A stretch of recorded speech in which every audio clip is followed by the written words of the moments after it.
Richard Wright Schools was birthed out of the vision of a young man who had a poor public school education, a young man who had great aspirations, a young man who really had a thirst for learning and academics. At 10 years old, this young man was a spelling bee champion, but at 11 years old, this young man was misdiagnosed, mislabeled as a functional illiterate. Why? Because a guidance counselor did not take the time to understand this young man. This young man, who birthed this vision of Richard Wright Schools, had an idea at a young man that he wanted to really do things in education. But because of the negligence of a guidance counselor not understanding the importance of empowerment, this young man lived that label, and that label went on until he finished high school. He spent 5 years in high school, scored 480 on the SAT, graduated with a 1.6 grade average, and was rejected to 150 colleges and universities. This young man, still resilient because he had two parents that empowered him and he was accountable to them, decided that he would go on to college with the help of an individual who understood why it was necessary to empower young people. That same vision that we've employed inside of Richard Wright Schools. We've enjoyed it over the last 8 years, that we've had 8 graduating classes based on that single vision that young people deserve the right to be impacted and empowered. This same young man understood that over the past 8 years, that these young people who have graduated from Richard Wright Schools, it has been an honor to work with them because we've graduated kids that have garnered over 5,000 college acceptance letters and scored millions of dollars in scholarships. Why? Because it's not necessarily important just to get them to college. We got to get them there, keep them there, and graduate them. As a result of that, we've been able to have students who have graduated from Richard Wright to actually come back and work at Richard Wright to continue to empower the young people who are still there, to be a bridge builder for those who are coming behind them, to come and actually take on employment to work with those young people. Over the past 8 years, we've seen a growth in young people. We've even moved 3 times. We've created another building. This year, we had a $20 million edifice because we realized that students deserve state-of-the-art learning, state-of-the-art facility. And it's not only that, that vision that that young man had at 10 years old has resonated within the students in the District of Columbia because these students are coming, majority of his students are coming from wards 7 and 8, the lowest socioeconomic wards in the District of Columbia. We're scoring those young people to understand that their voice matters. Their voice matters, their empowerment matters, impactfulness matters. What happens with these young people makes a big difference to what goes on in Richard Wright School. So not only are they empowered by academics, but they are empowered by community involvement. And so with that being said, Richard Wright has also developed a program called Man the Block. Man the Block program is a safe passage program that ensures that young people will get to school, to school, and from school safely. Why is that important? Because in order to achieve your dreams, you have to be able to understand that you have a safe way to school and a safe way home, knowing that you have cheerleaders on every block that's cheering for you to create to achieve your aspirations. Over the past couple years, we've looked at what young people mean. Decisions can't be made without young people sitting at the table. At Richard Wright Schools, we ensure that young people's voice is involved with every decision that happens in our organization. That young people understand that decisions are made about them and not at them, but with them at the table. We've also ensured that they are empowered by understanding that they belong at every table and every network, and that learning does not only happen inside of the academy, but outside of the academy. Because the learning, you have to see yourself in someone else to understand who you can become, and more importantly, who you are. When we look at Richard Wright Schools, this is what we produce. Imagine what began as a tiny little seed. This seed was birthed into the soil of Ward 8 of Washington, D.C., here east of the Anacostia River.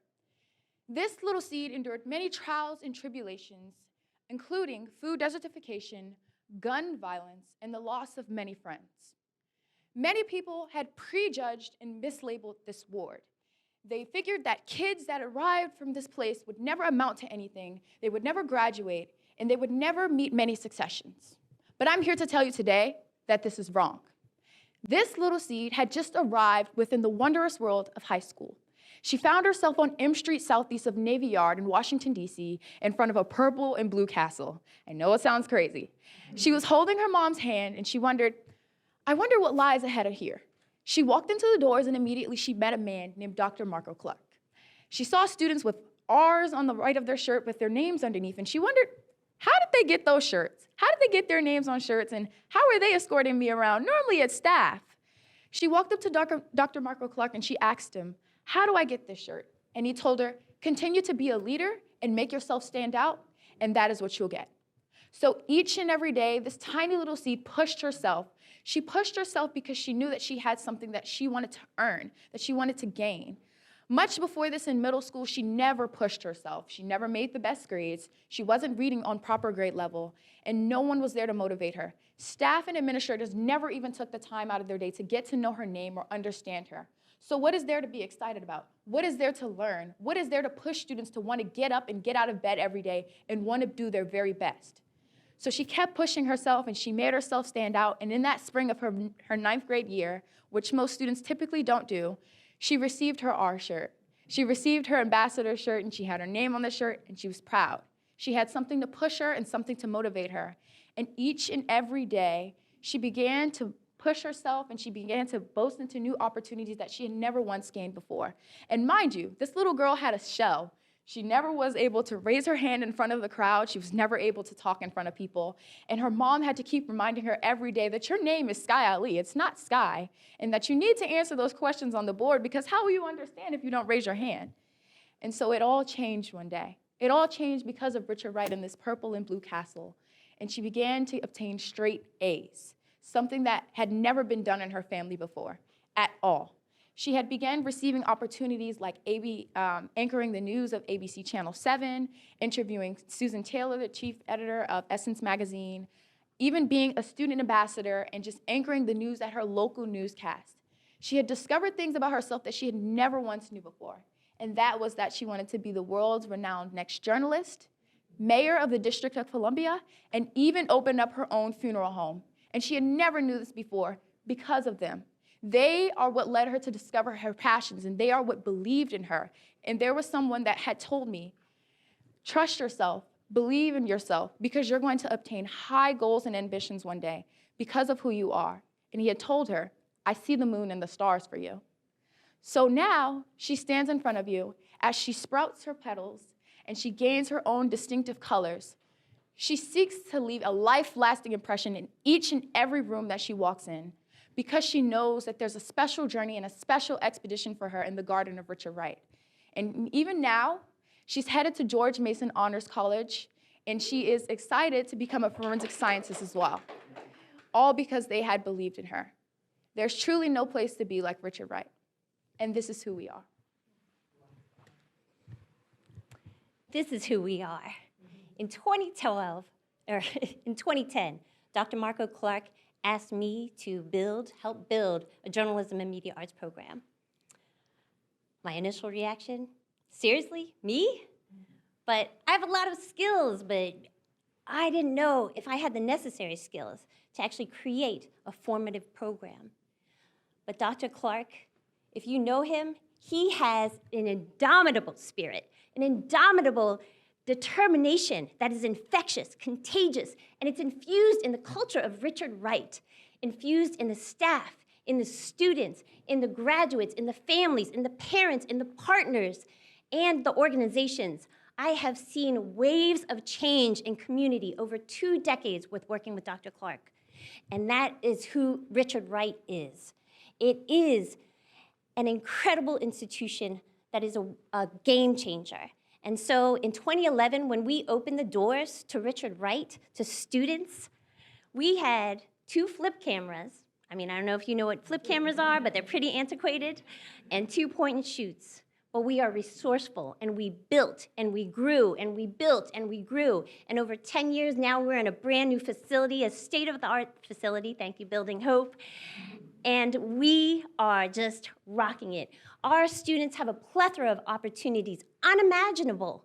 They have been, as Sky Ali said, she has interviewed hip-hop icon, Master P. She's interviewed Susan Taylor. We've interviewed the late, great John Lewis. We've interviewed Reverend Jesse Jackson, sportscaster James Brown, and a number of icons, historical icons, as well as emerging artists, emerging game changers. And the thing is, our students, through the research, the writing, the communication, the interviews, they've been able to see glimpses of themselves in their stories, glimpses of themselves that they have a seat at the table, that they are empowered, that they have a voice because they are the ones interviewing these icons. And the thing about that is the icons are not just, it's not just the icons. It's in Richard Wright every day. Every day they have mentors, teachers. We are a community of care, of love, a culture that instills empowerment in every student through creativity, through all the amazing opportunities we have. We even have Roxy Mobiles, news vans that go out into the community with our Richard Wright newscast.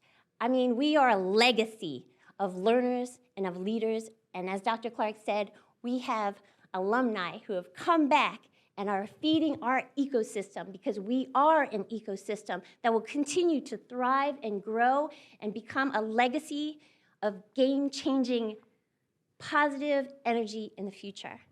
That's who we are. We are the future. We are culture. We are connection. We are engagement. We are creativity. We are creative content creators, and we are love. That's who we are, and that's